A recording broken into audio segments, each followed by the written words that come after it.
The scent of roasted meats and spiced wine does little to mask the cloying perfume of desperation in the great hall. It is the night of the mating gala, the one night a year when the moon goddess is said to personally bless the truest of bonds. For most, it is a night of feverish hope. For me, it is just another night of servitude. I move through the throngs of brightly dressed pack members, my gray servant's tunic a smudge of insignificance against their velvets and silks. My tray is heavy with empty goblets, and I keep my eyes down, my presence meant to be felt, no more than a whisper of air. I am Alara, an Omega of the Blackwood Pack, though pack is a generous term for the loose affiliation of wolves who tolerate my existence. In a world of shifters, I am a broken thing, wolfless, a flaw in the bloodline, a genetic dead end. The pitying glances and sharp-edged whispers have been the soundtrack of my life for 19 years. My parents, also Omegas, but with their own proud beasts, died in a border skirmish when I was a child, leaving me a ward of the pack, which is to say, its lowest-ranking servant.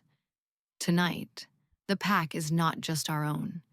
Alphas, betas, and their families from every territory in the kingdom have gathered. Their combined power is a physical weight in the air, a hum of dominance that presses on my chest. They are here for one reason: to pay tribute to the Alpha King, Kale, and to present their unmated daughters in the desperate hope of forging an alliance with the throne. King Kale is a legend, having taken the crown at only 22 after his father's sudden death. He is said to be as ruthless as he is powerful. His lichen beast, a force of nature that has single-handedly crushed rebellions. I collect a final glass from a table near the dais, trying to remain invisible. But even from here, I can feel him. It is impossible not to. His power radiates outwards, a palpable force field of sheer authority. The scent of him is overwhelming, a crisp, clean fragrance of pine and winter frost that cuts through the stuffy heat of the hall. It is a scent that, for reasons I cannot explain, makes a strange, hollow ache bloom deep inside me. It feels like a memory I have never lived. A hush falls over the hall as the high priestess steps forward, her arms raised to the vast, open skylight that reveals the full, luminous moon. Her voice, thin and reedy, begins the ancient invocation. I am supposed to retreat to the kitchens, to be out of sight while the sacred ritual is performed. But my feet feel rooted to the stone floor. Something holds me here, a strange thrumming under my skin, a pull towards the center of the room.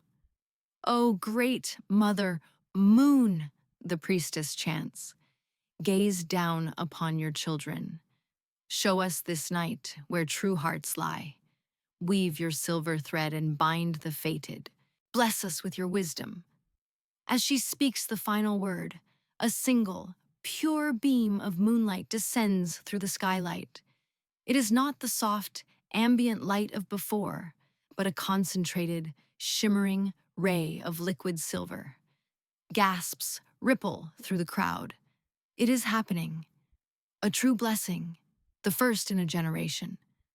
The silver light hovers over the assembly for a moment, a searching, sentient thing. The daughters of the Alphas hold their breath, their faces a mixture of terror and avaricious hope. Who will it choose? Who will be the kingdom's new Luna? The light drifts, passing over the polished heads and jeweled gowns. It moves with purpose, and my heart begins to hammer against my ribs, a frantic, trapped bird. It is moving towards the back of the hall, towards the shadows, towards me. No, it cannot be. The thought is a silent scream in my mind. The crowd parts, a sea of shocked faces turning to follow the light's path. I am exposed, standing alone with my tray of dirty glasses, the gray mouse caught in the hawk's gaze. The silver light touches me. It is not hot, not cold, but it sinks into my skin like a sigh of relief, warming me from the inside out. A second beam, equally brilliant, lances down and strikes the dais, illuminating the Alpha King. Kyle stands frozen, his handsome face a mask of disbelief. And then it happens. A thread of pure, woven moonlight spins itself into existence, connecting his heart to mine. The entire hall can see it. The sacred, unbreakable bond of a fated mate. For one perfect, crystalline moment, hope floods every empty space inside me. The jeers, the pity, the loneliness, it all vanishes. The goddess has not forgotten me. I am not broken. I am his, mine. A voice rumbles in the deepest part of my soul. A voice I have never heard before. It is ancient and powerful, a sleeping giant stirred from its slumber. My wolf? No, something more. My sovereign, the scent of pine and frost intensifies, and it is joined by my own, a fragrance I never knew I possessed. It rises from my skin like heat, the scent of wild honey and ancient sun-warmed stone. The combination is intoxicating, a perfect harmony that makes my knees weak. I look at him, truly look at him, and see past the king. I see the man, his eyes wide, a flicker of raw, possessive hunger in their dark depths. His lichen is looking at me through his eyes. Mate. The word is a silent echo across the bond, his beast's voice crashing into mine. Then, his human mind reasserts control. The hunger is shuttered. The disbelief hardens into a cold, contemptuous fury. His eyes sweep over my worn tunic, my calloused hands, my wolfless omega status. The silence in the hall is absolute, a crushing weight of 1,000 held breaths. He starts to move, descending the steps of the dais, his stride long and purposeful. He does not take his eyes off me. Every step he takes towards me makes the silver thread between us shimmer and pulse with life. The bond is singing, desperate to be acknowledged. He stops a few feet away. The sheer force of his presence is a physical blow. I want to kneel. I want to run. I want to throw myself into his arms. The conflicting urges are a dizzying storm inside me. He looks at me, and a cruel, dismissive smirk twists his beautiful mouth. He speaks, but he does not use the common tongue that everyone in the hall understands. He uses the old tongue, the ancient, guttural language of the first wolves, a language now reserved for the highest rituals and royal decrees. It is a language no commoner, let alone a lowly servant, is expected to know. He uses it as a veil for his contempt, a way to mock me in plain sight without the assembled alphas understanding the true depth of his insult. Fela Anjar, he says, his voice a low, melodic growl that sends a shiver of dread down my spine. Cullen Nuzzle. Vokunir, Thalin Ara? She smells of dust and servitude, a pathetic mate for a king.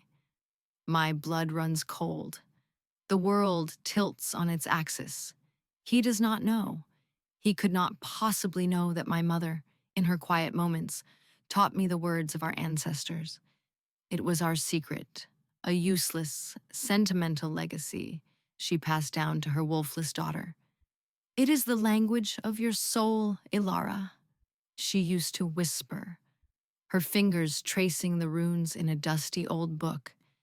Even if you have no beast, you have this. This is your heritage. Every syllable he speaks is a perfectly aimed dart, piercing the fragile bubble of hope that had surrounded my heart. The goddess jests, this frail, wolfless thing. The words slam into me, more brutal than any physical strike. He thinks I am nothing, less than nothing, a cosmic joke. The silver thread between us, once a symbol of hope, now feels like a chain, yoking me to my own humiliation. The wild honey and stone scent of my own being curdles, turning to the smell of ash and sorrow. Tears prick my eyes, hot and shameful. I will not cry. I will not give him the satisfaction. I lock my jaw, lifting my chin just a fraction. My tray is still in my hands. My knuckles are white. The silence stretches, thick with unspoken judgment. The other alphas look on, their faces a mixture of confusion and dawning pity. They do not understand the words, but they understand the tone. They see the disgust on their king's face.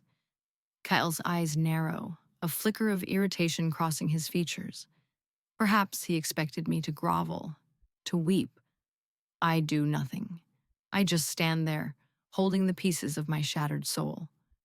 I, Alpha King Kale of the United Packs, he says, his voice now booming in the common tongue for all to hear, do hereby sever this bond. I reject this pairing. The goddess was mistaken. He lifts his hand, his fingers curling into a fist, and makes a sharp, tearing motion in the air. The silver thread between us screams. It is not a sound anyone else can hear, but it rips through me, a cord of my own soul being torn in two.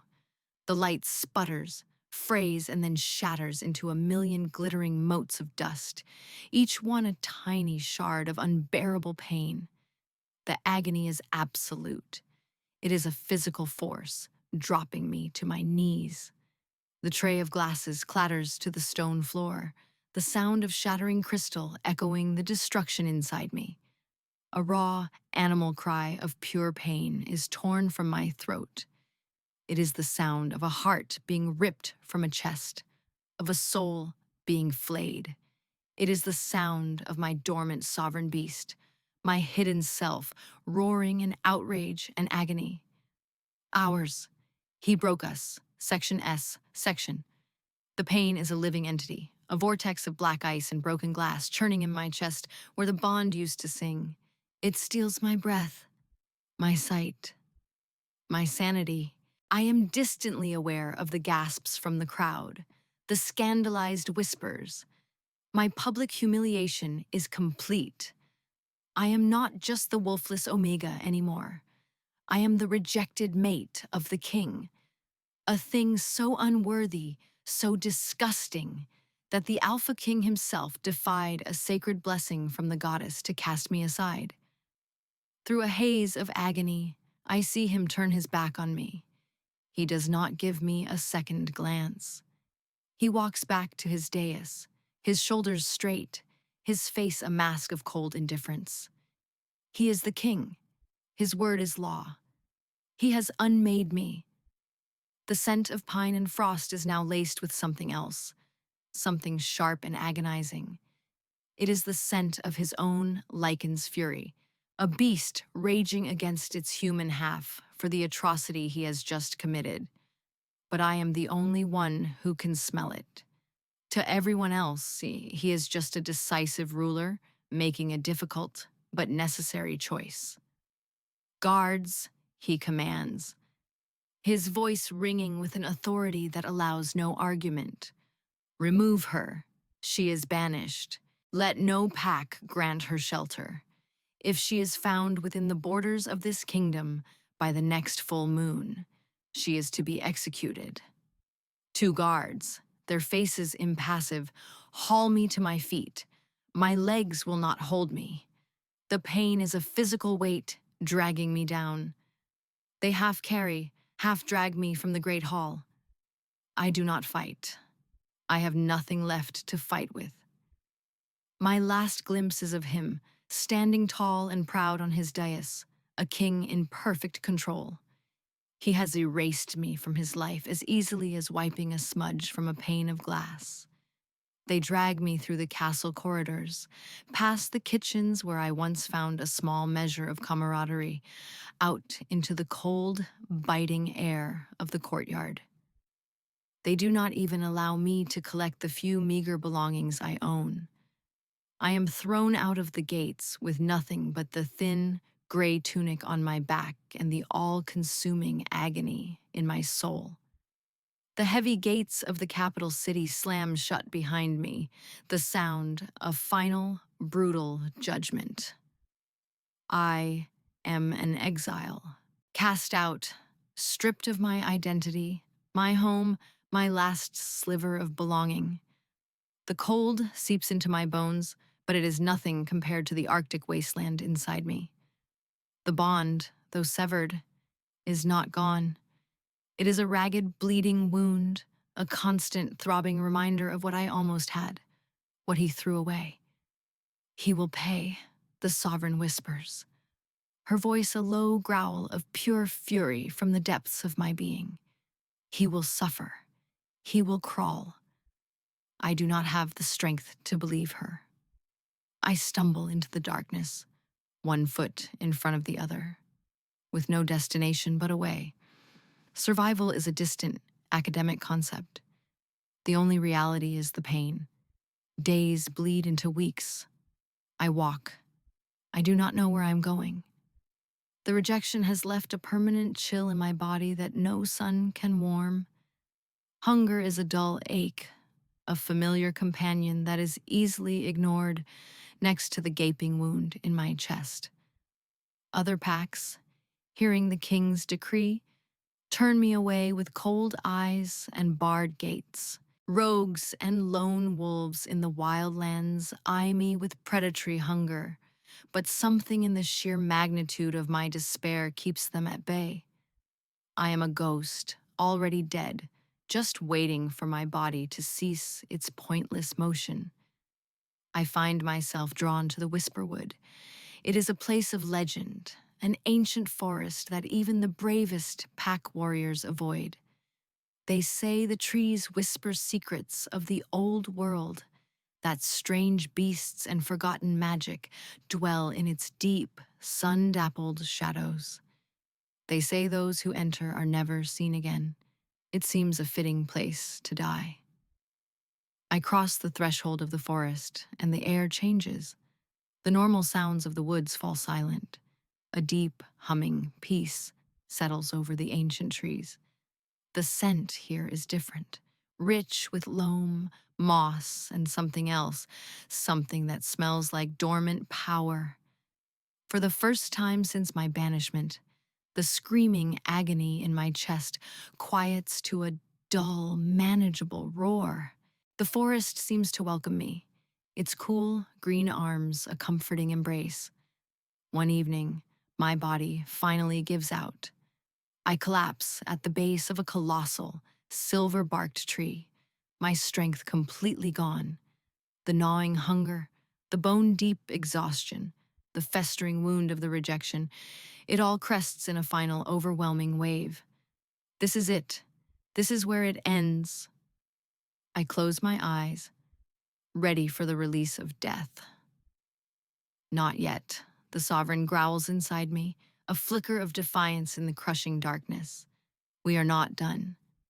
I drift in and out of consciousness. In my fevered state, I dream. I dream of my mother, her gentle hands, her soft voice murmuring the old tongue. The words are not just words. They are threads of light, weaving and unweaving the fabric of the world around me. I dream of a great, silver-furred wolf with eyes like molten gold. Her presence, so vast and powerful it eclipses the moon. She looks at me, and I feel not pity, but recognition. When I finally wake, it is to the sensation of a cool, wet cloth on my forehead. My eyes flutter open. A face hangs above me, framed by the green canopy of the forest. It is an older woman, her face a roadmap of wrinkles, her eyes the color of moss, and just as ancient. Her scent is startling. Wild herbs, damp earth, and the same undercurrent of dormant power that permeates the forest itself.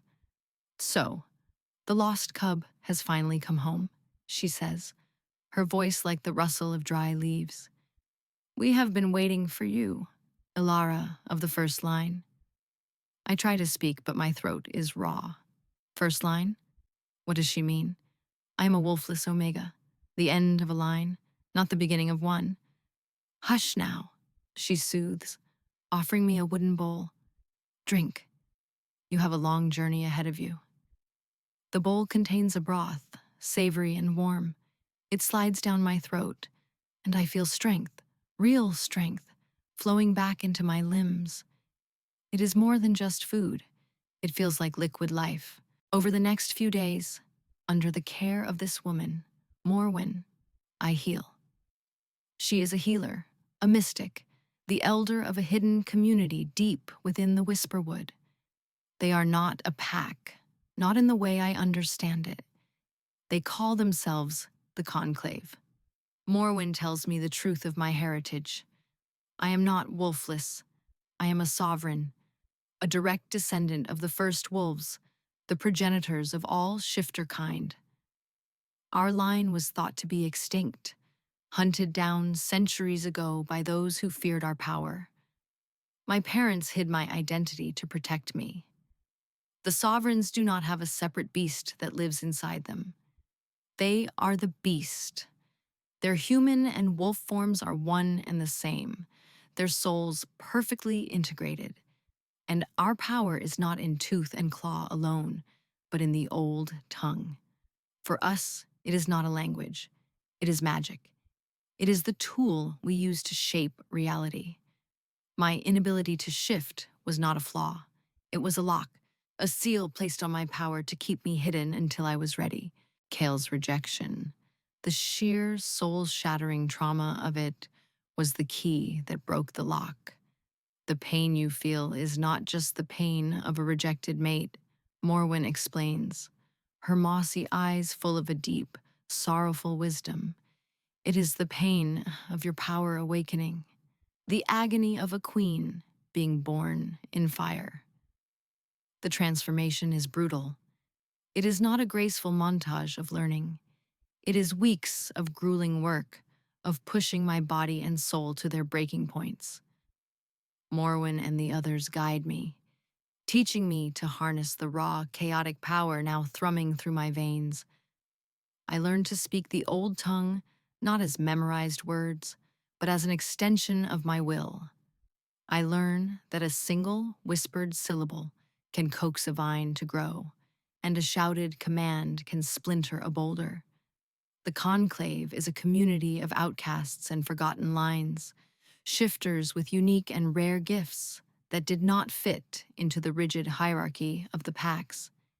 Here, my strangeness is not a flaw, it is my strength.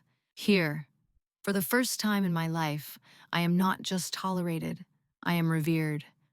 One of the first to accept me is Liam. He is the Conclave's chief protector, their beta. His scent is steady and calming, like cedarwood and warm earth. His wolf is a magnificent black beast, powerful but gentle. He is everything Kale is not. He is patient where Kale was dismissive.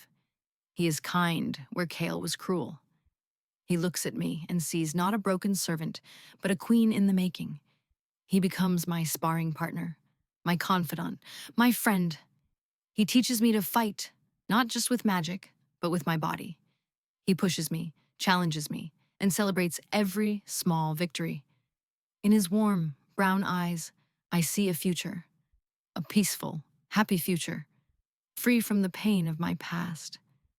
He never pushes, never demands, but the affection between us grows, a slow, steady sapling in the ruins of my heart. He represents a choice, a life where I am wanted, not just needed, a life where I am loved for who I am, not for a title or a faded bond. The final stage of my transformation comes on the night of the winter solstice, months after my exile.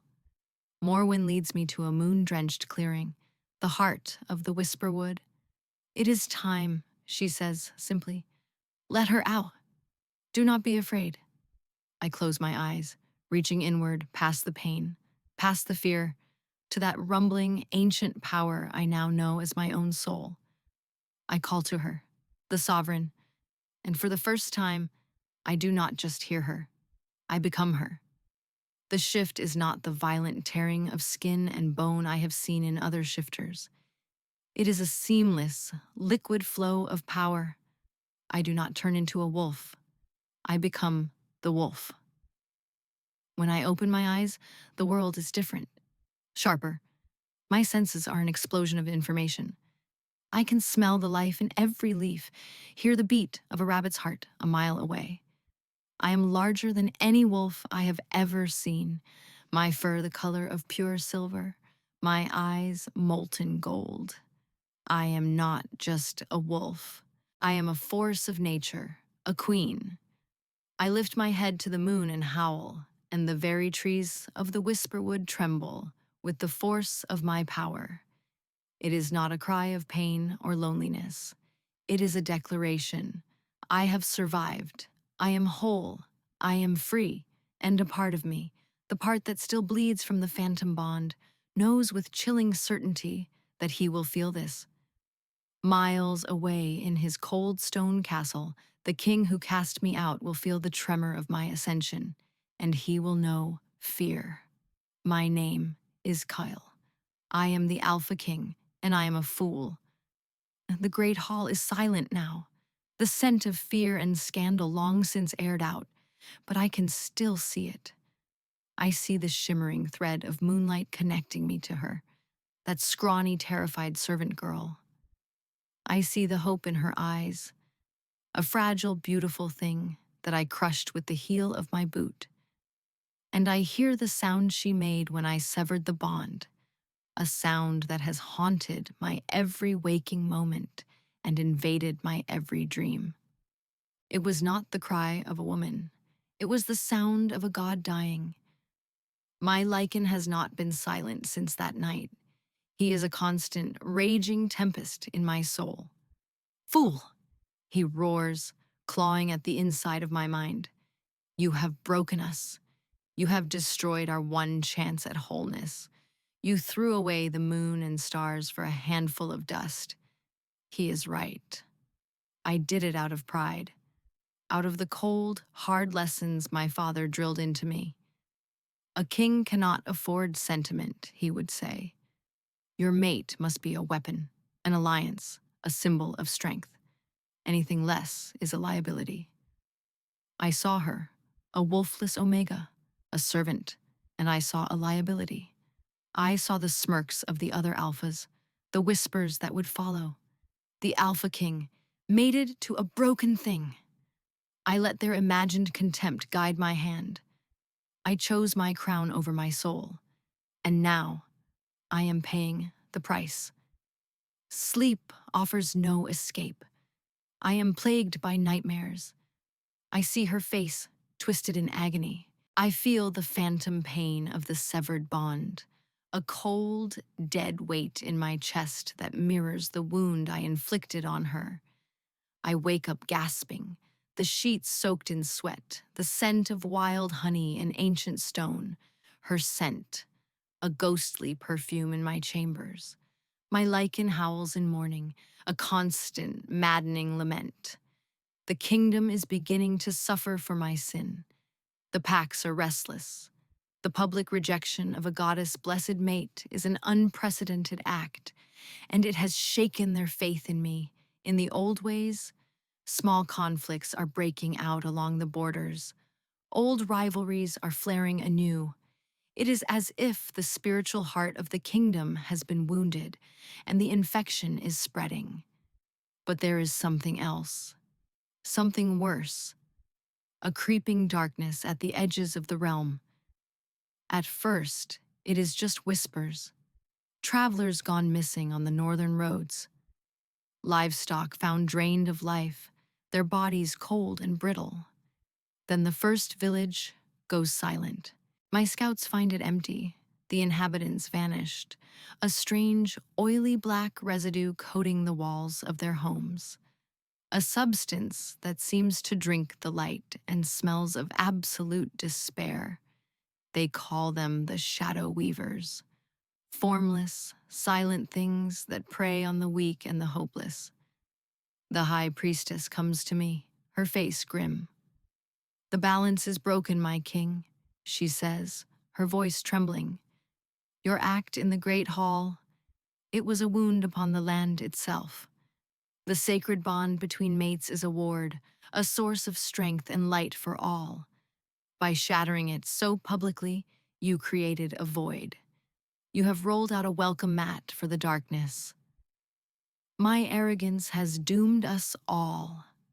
The weight of it is a physical thing, pressing down on me, stealing the air from my lungs. I cannot eat, I cannot sleep. I cannot find a moment's peace from the gnawing guilt and the constant, furious tirades of my own beast. I try to distract myself with other women, high-born daughters of powerful alphas whose unions would secure my borders. But it is useless. When I touch them, my skin crawls. Their scents are cloying and wrong. My lichen recoils in disgust. She is our mate, only she. You will have no other. I am a king, presiding over a dying kingdom, haunted by the ghost of a girl I banished. I am withering from the inside out. The bond, even severed, refuses to let me go. It is a poison, slowly killing me. Sometimes I think I can feel her. A distant pulse of life, of rage, of power. It is impossible. She was a wolfless Omega. She is likely dead, starved or torn apart by rogues in the wildlands. But the feeling persists. A faint echo across the ruins of our bond. Then comes the solstice. I am in a council meeting, arguing with my generals about how to combat the Shadow Weavers, when it hits me. A wave of power, so immense, so pure, it rocks the very foundations of the castle. It is a howl, but not a sound. It is a psychic shockwave that ripples through every shifter in the kingdom. My lichen, who has been a storm of rage for months, falls utterly silent. He is cowed, terrified, awed. The power is feminine. It is ancient. It is divine. And woven through it, so faint I almost miss it, is a familiar scent. Wild honey and ancient stone. Her. It cannot be. It is impossible. But I know, my soul knows, that power is her. The wolfless Omega I threw away is not dead. She is alive, and she has become something I cannot even comprehend. The realization is a spear of ice in my gut. The girl I called weak and pathetic now holds a power that dwarfs my own.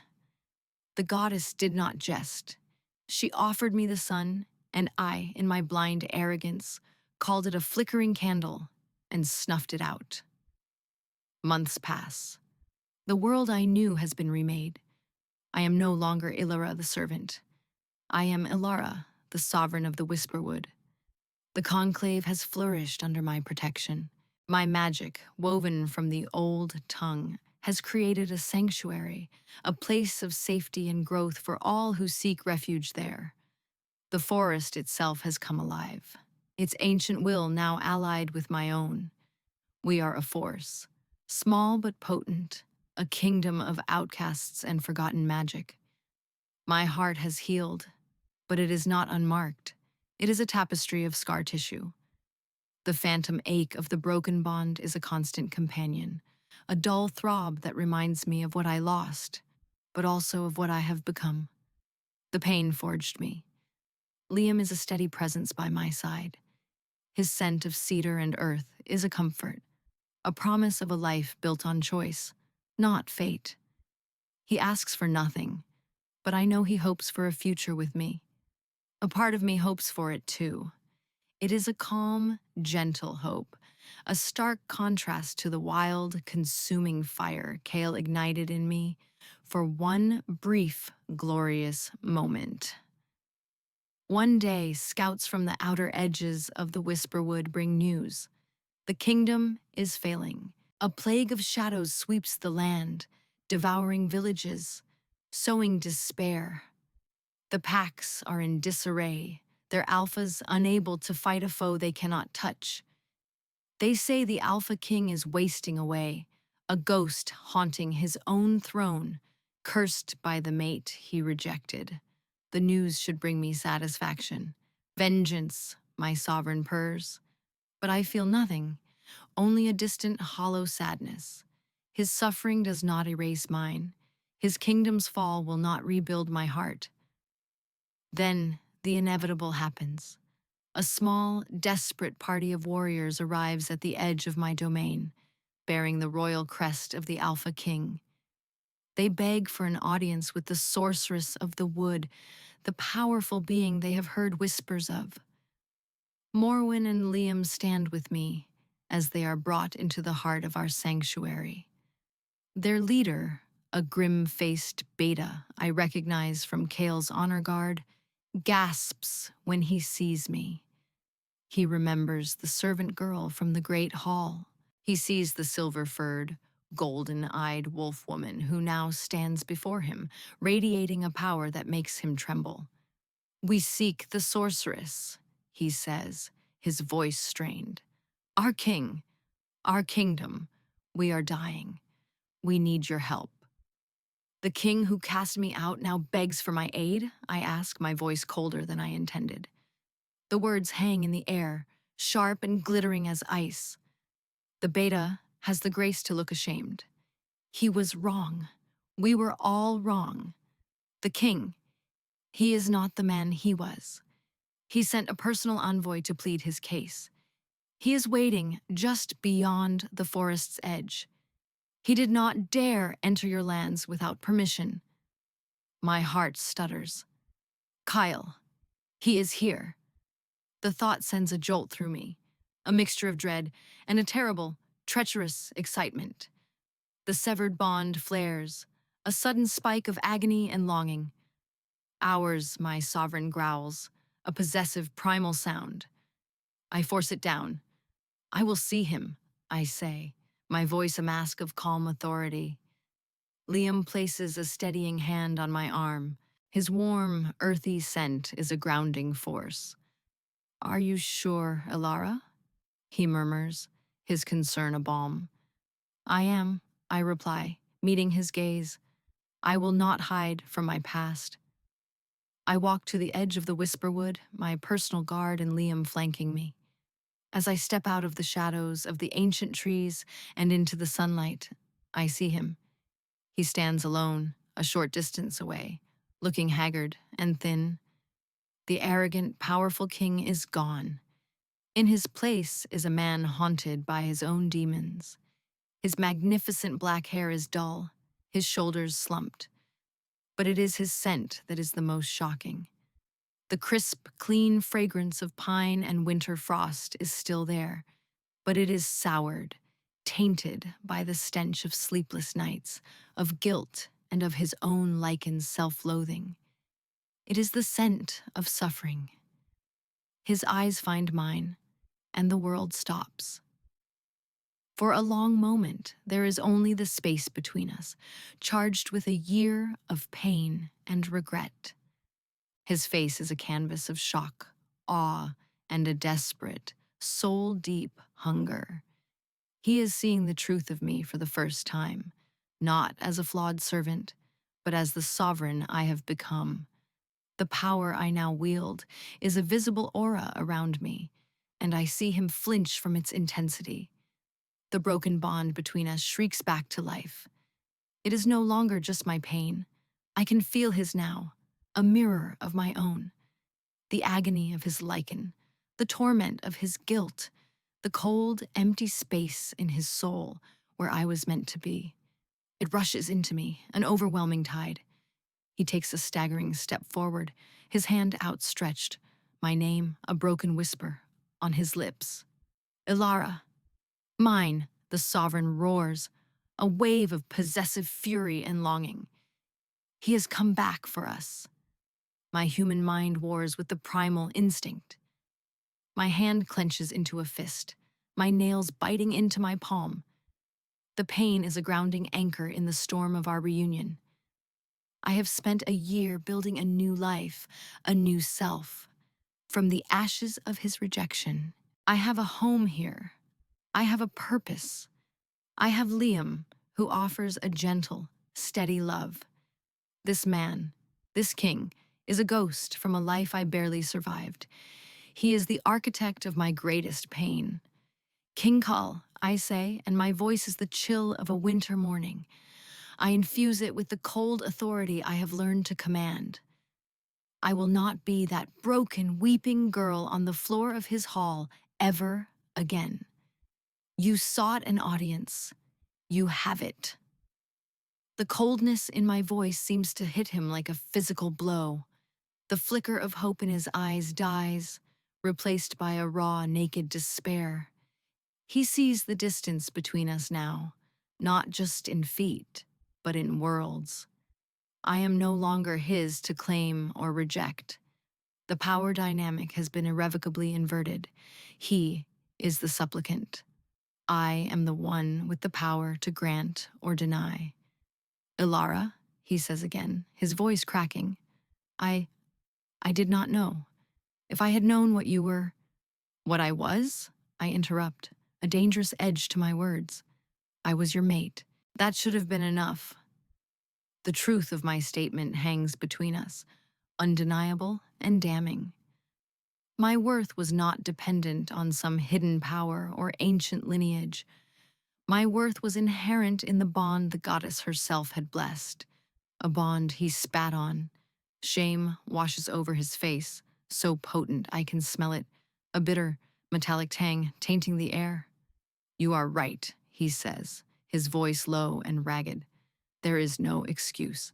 Not my pride, not my father's teachings, not my fear. What I did was a monstrous thing, and my kingdom and my soul have been paying the price ever since.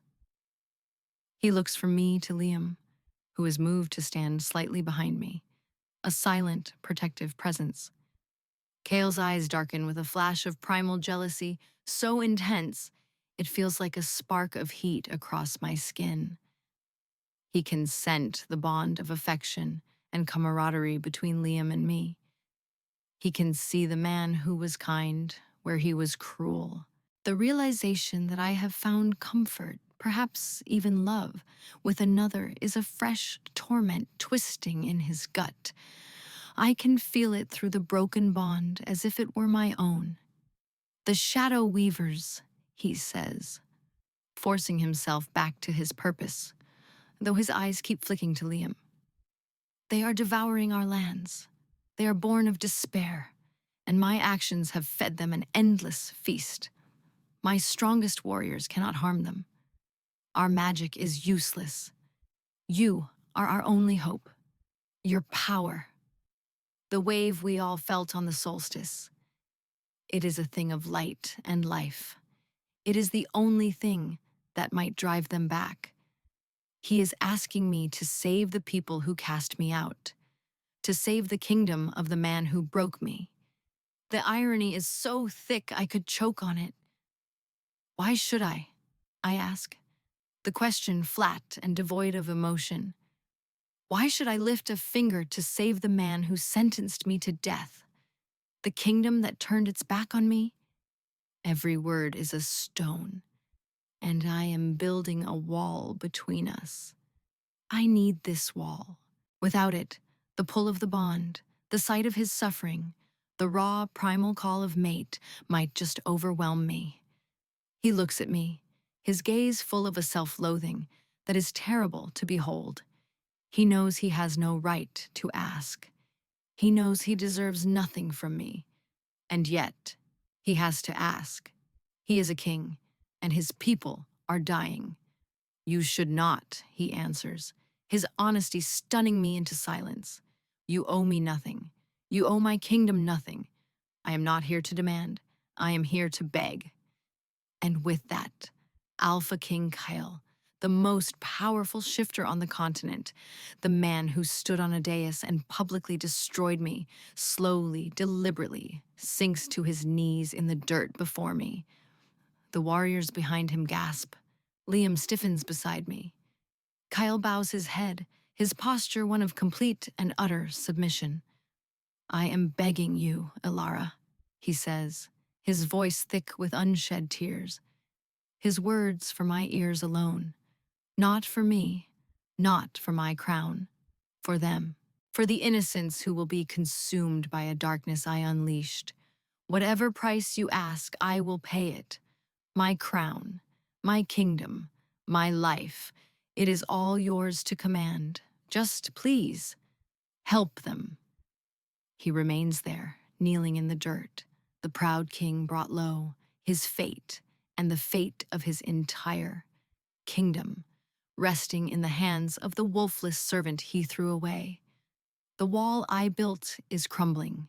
The choice is mine, and for the first time, I am terrified of my own power.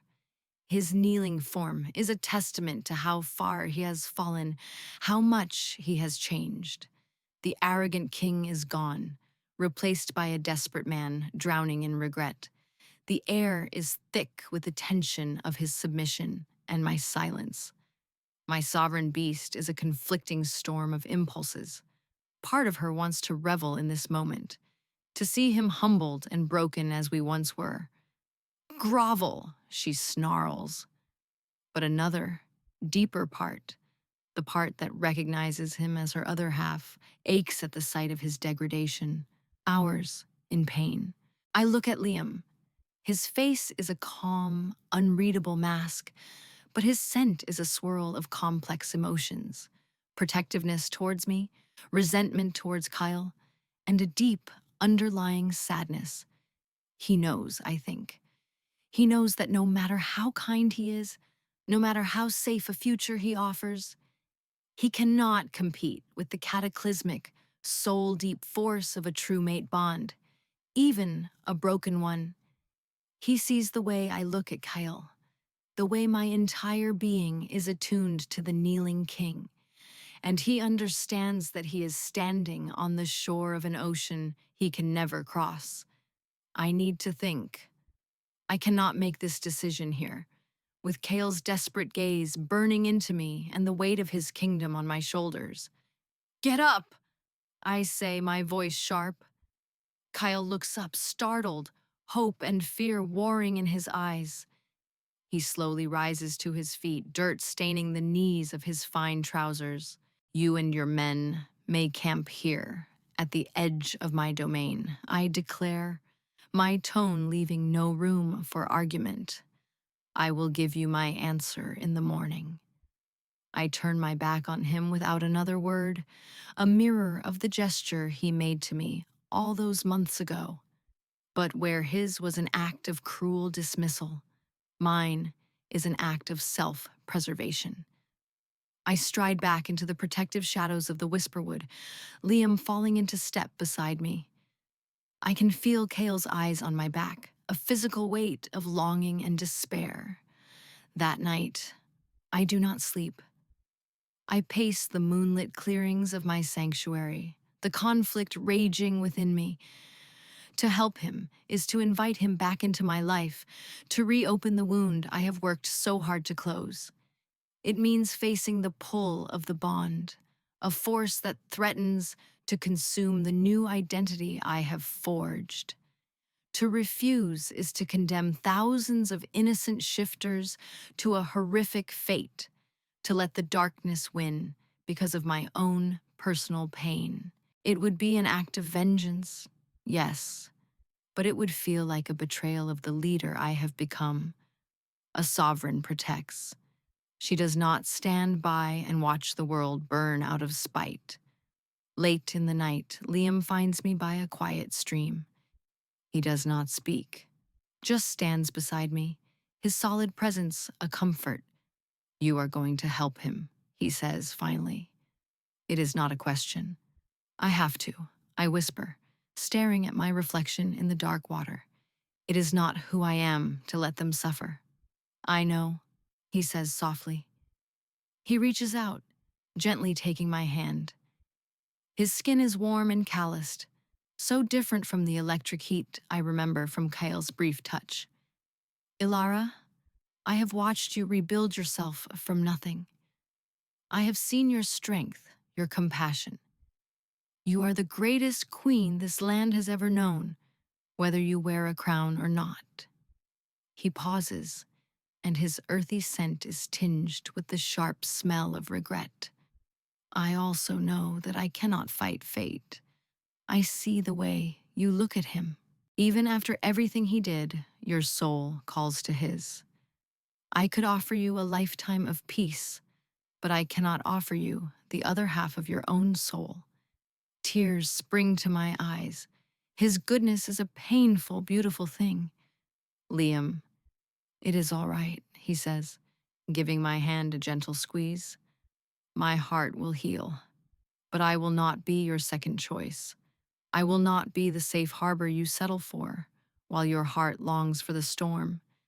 You deserve to be whole. Go to him. Save his kingdom.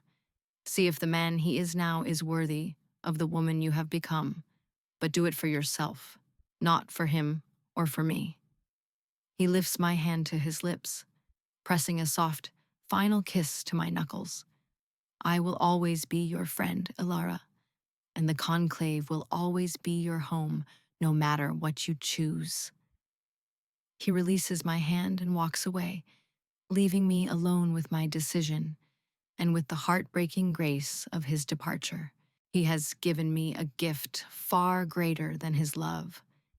He has given me my freedom without guilt or obligation. The path is clear now. I know what I must do. The next morning, I meet Kyle at the edge of the forest. He looks as though he has not slept either. The desperation has deepened in his eyes. I will help, I say without preamble. Relief washes over his face so powerfully that he sways on his feet. Thank you. Ilara, This is not for you. I cut him off, my voice like steel. This is an alliance between the kingdom of the Blackwood Pack and the sovereign of the Whisperwood. It is a political arrangement, nothing more. I will help you drive back the shadows. In return, you will publicly acknowledge the sovereignty of my lands and the people within them. We will be equals. He nods, his expression grim but accepting. Agreed. Anything. We will be equals. Good, I say. Then our first act as allies will be to return to your capital. This darkness was born from your actions in the Great Hall. It is there we must confront it, and it is there you will fulfill your end of our bargain. The journey back is a strange, tense affair. I ride at the head of the column beside Kyle, the sovereign and the king, equals in power. The space between us is a chasm of unspoken words and unresolved pain. The bond throbs, a constant low-level hum of awareness. I am acutely conscious of his every breath, the scent of his suffering, the way his eyes linger on me when he thinks I am not looking.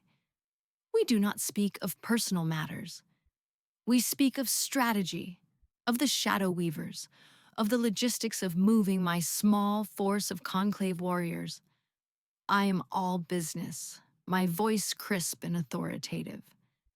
I build a fortress of formality around myself, and he respects it, though I can feel his longing to break through, to speak of the past, to beg for a forgiveness I am not ready to give. As we draw closer to the capital, the devastation becomes more apparent. The land is gray and lifeless. The air is cold, heavy, with the scent of despair that is the shadow weaver's lifeblood. The closer we get, the more the broken bond aches, a sharp, stabbing pain that echoes the land's suffering. We arrive at the city gates, the same gates I was thrown from a year ago. Now they are thrown open for me. The people line the streets, their faces thin and fearful, but as they see me, a flicker of hope ignites in their eyes. They see my silver fur, my golden eyes, the raw power that radiates from me. Whispers follow in our wake. It is her, the rejected one. The goddess did not make a mistake. We ride directly to the castle and into the great hall. It is just as I remember it, but now it feels smaller, the grandeur tarnished by the fear that clings to the very stones.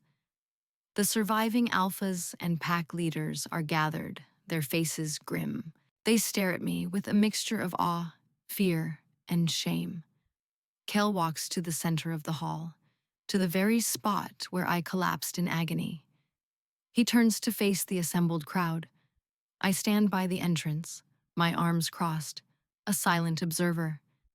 A year ago, in this hall, I committed the greatest sin of my life, he begins, his voice ringing with a strength I have not heard since our reunion. It is not the strength of arrogance, but the strength of conviction. I was gifted with a true mate by the goddess herself, and in my pride and foolishness, I rejected her. I broke her, and in doing so, I broke a sacred trust with my people, with my own soul, and with the land itself. His eyes find mine across the hall. The raw, unfiltered regret in them is a physical force. The darkness that plagues us is my fault. I unleashed it when I chose fear over faith. I have spent a year in a hell of my own making, and I have learned a bitter lesson. A crown is worthless without a heart. Power is meaningless without a soul. He takes a deep breath, his gaze sweeping over the shocked faces of his alphas. My mate survived my cruelty. She has returned not as the Omega I cast out, but as the sovereign queen she was always meant to be. He gestures to me. Ilara, sovereign of the Whisperwood, is my equal. Her lands are her own. Her people are her own. This I swear on my life and my crown. He has fulfilled his part of the bargain, but he does not stop there.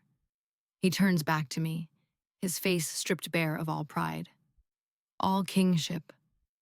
There is only the man, raw and broken, speaking to the woman he has wronged. He takes a step towards me, then another, until he is standing just a few feet away. The scent of his regret is overwhelming. This is not part of our bargain, he says, his voice dropping so only I can hear. This is for me, for my soul. He sinks to his knees before me, just as he did at the forest's edge. But this time, it is not just in front of his guards. It is in front of his entire court. In the very room where he humiliated me, he now humbles himself completely. Ilara, he says, his voice thick with emotion. He does not look up at me. He stares at the stone floor, at the spot where my heart was shattered. I was a boy playing at being a king, a coward who was more afraid of whispers than of losing his own soul. I took your hope, and I turned it to ash. I caused you a pain that no living thing should ever have to endure. I am sorry. Are words too small for the chasm between us? But they are all I have. I am sorry. I was wrong. I was a fool. He finally lifts his head, and his eyes are shimmering with unshed tears. I do not ask for your forgiveness. I have not earned it. I do not ask you to fix our bond. I broke it beyond repair. I ask for nothing. My life is forfeit to you. If you wish for me to step down from the throne, I will do it. If you wish for my life as payment for the pain I caused you, it is yours to take. I offer you my complete and utter freedom, the freedom to walk away from me forever, to let my kingdom fall, to choose a better man who never hurt you. Your choice, Ilara. Whatever it is, I will accept it. He bows his head and bares his throat, the ultimate gesture of submission.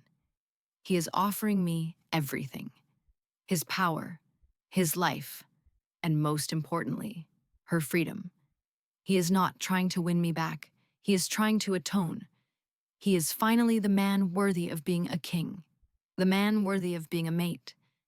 And as the silence in the hall stretches on, I realize the choice is no longer about vengeance or pride.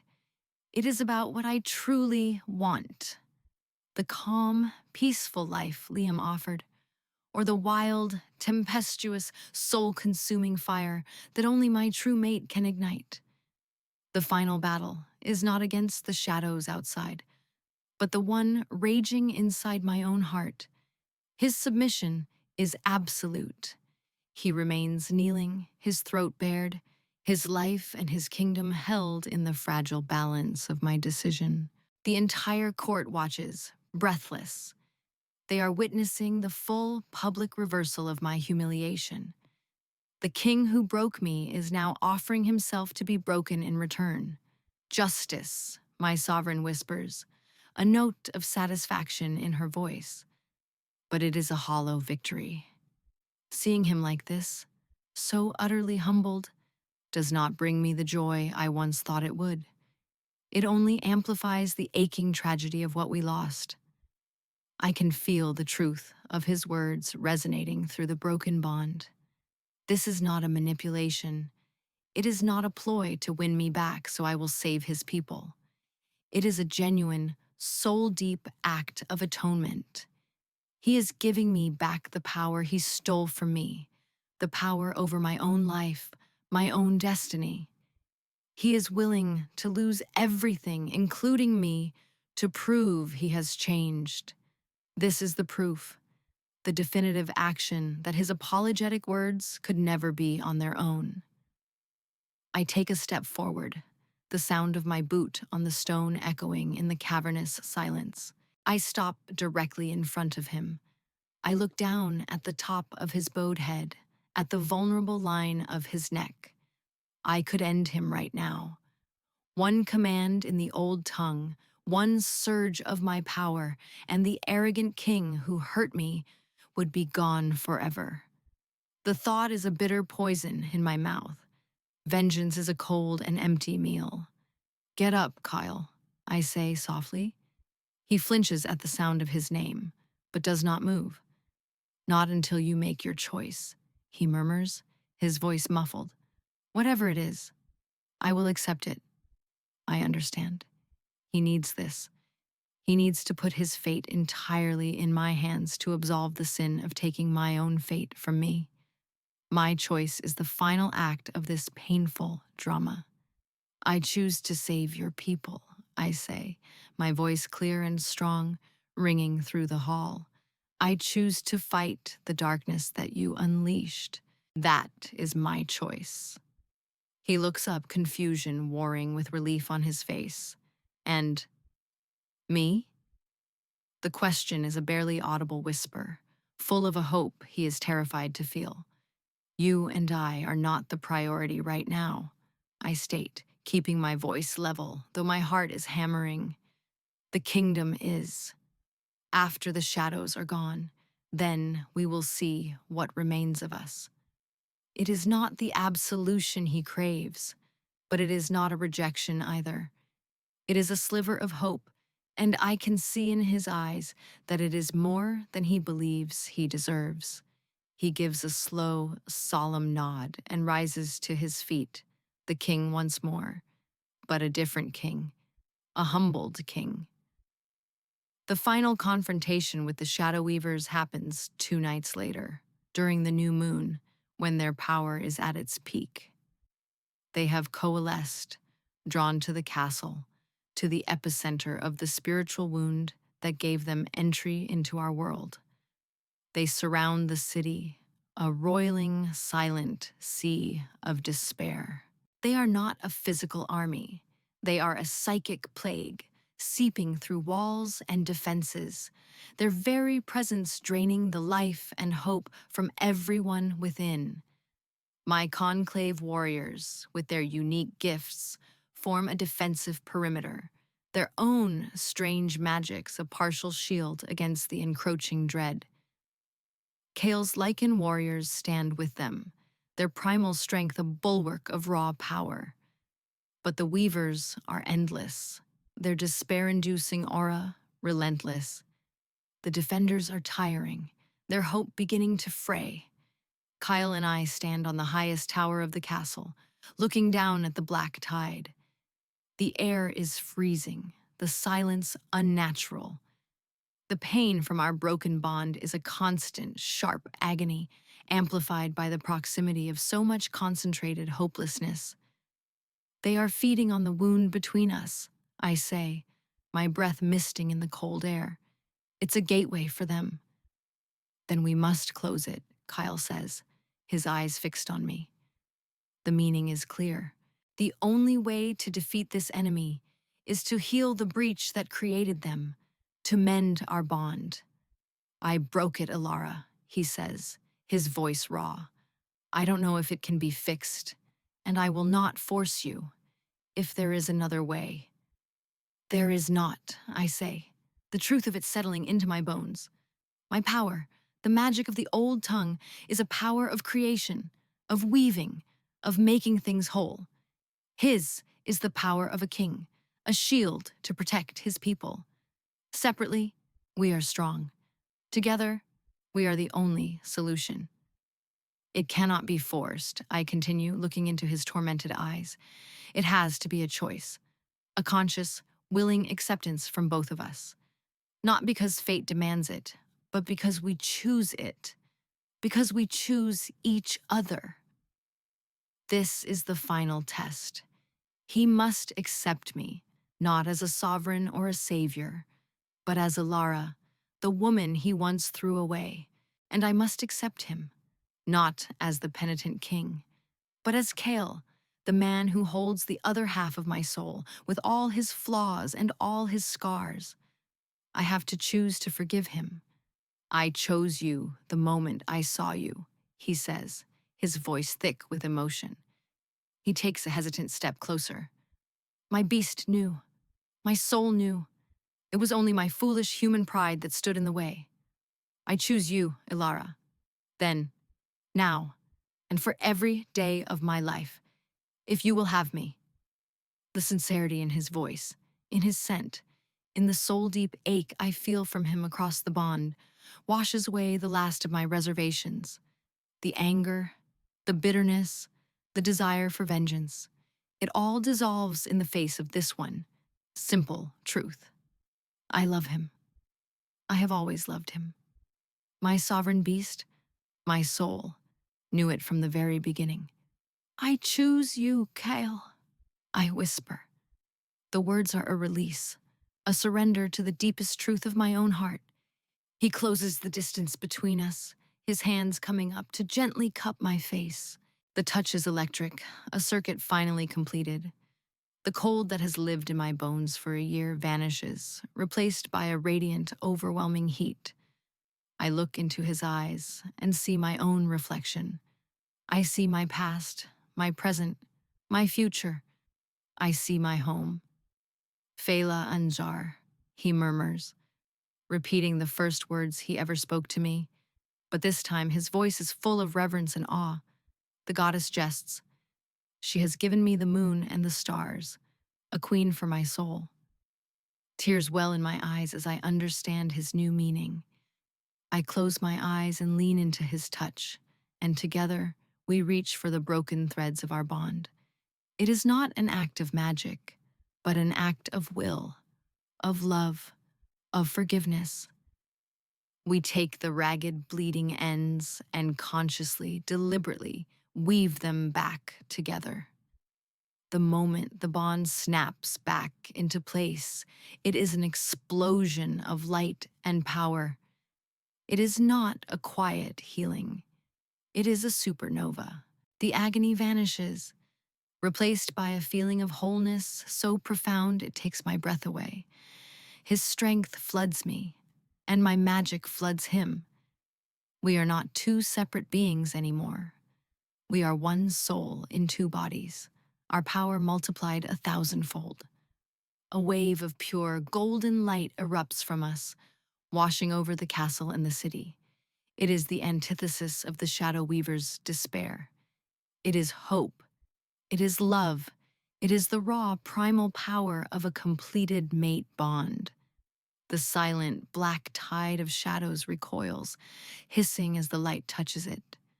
For the first time, the formless things feel pain. I open my eyes and meet Kale's. We do not need to speak. We know what to do. He draws on my magic, and I draw on his strength. I raise my hands and begin to speak in the old tongue, but the words are not for weaving or mending. They are words of unmaking, of banishment. Kyle stands behind me, his hands on my shoulders, pouring his alpha power, his lichen's raw energy into me, fueling the spell. The golden light concentrates, forming a dome over the city. The shadow weavers caught within it begin to dissolve, unable to exist in the radiant hope of our combined power. The ones outside beat against the barrier, but cannot penetrate it. With a final unified cry that is both a howl and a word of power, we push the light outwards. It sweeps across the land like a dawn, scouring the darkness, cleansing the despair, until there is nothing left but clean, cold air and the light of the stars. The shadow weavers are gone. The silence that follows is one of peace. The battle is over. I slump back against Kale, utterly drained but more complete than I have ever felt. He holds me tight, his face buried in my hair, his scent a comforting blanket of pine and frost, now clean and pure, free from the taint of guilt. Ours, whole, my sovereign purrs, her voice content for the first time. Weeks later, the kingdom is beginning to heal. The land is slowly regaining its color, and the hearts of the people are regaining their hope. The great hall is filled once more, not for a mating gala, but for a bonding ceremony. Our bonding ceremony. I stand beside Kale on the dais, not as a servant, but as his queen, his equal. I am not wearing a gray tunic, but a gown of silver silk that matches my fur. He has refused to wear his crown until I stand beside him. The high priestess, her face beaming, performs the ritual, but it is only a formality. Our true bonding happened on that tower, in the heart of the battle. Kale takes my hands, his gaze full of a love so deep it is humbling. My mate, my queen, my soul, he says, his voice for all to hear. I am not worthy of you, but I will spend every day of my life trying to be. He places a simple, silver circlet on my head, a match to his own. It is not a king bestowing a crown on his consort. It is one half of a whole acknowledging the other. As the court cheers, he leans in, his lips brushing mine for the first time. The kiss is not a fiery explosion, but a quiet promise. A promise of a shared future, of healing, of a love that was forged in fire and came out stronger than steel. Our life together is not a fairy tale. The scars remain. There are days when the memory of his rejection is a faint, ghostly ache. There are times when his guilt flickers in his eyes. We are not perfect. We are two scarred people who found their way back to each other through a wasteland of pain and regret. But our love is real, and our bond is absolute. We rule together, not as king and queen, but as partners. His strength and my magic, his pragmatism and my compassion. The Pax are united, stronger and more prosperous than ever before. The Conclave and the Pax have integrated, creating a new society where all gifts are honored, where worth is not determined by rank or the nature of one's beast. We have built a better world from the ashes of the old one. Sometimes In the quiet of the night, we stand on the high tower, looking out at the peaceful kingdom. He will wrap his arms around me, and I will lean back against his chest, feeling the steady, reassuring beat of his heart. The bond between us is a warm, constant hum, a song of wholeness. Do you ever regret it? I ask him one such night, the question soft in the darkness. He knows what I mean.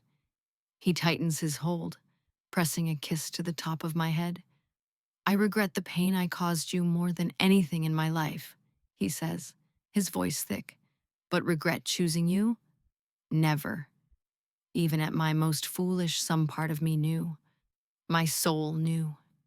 He turns me in his arms, his gaze intense. Thank you, Ilara, for not letting my darkness extinguish your light. Thank you for saving us all. Thank you for choosing me. I reach up and trace the line of his jaw. We saved each other, Kyle. And it is the truth. He is the king who was humbled, and I am the servant who became a queen. Our story is one of pain and forgiveness, of a love that was broken and then remade, stronger and more true than before.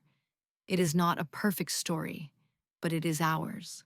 We are earned, we are scarred, but we are, finally, whole.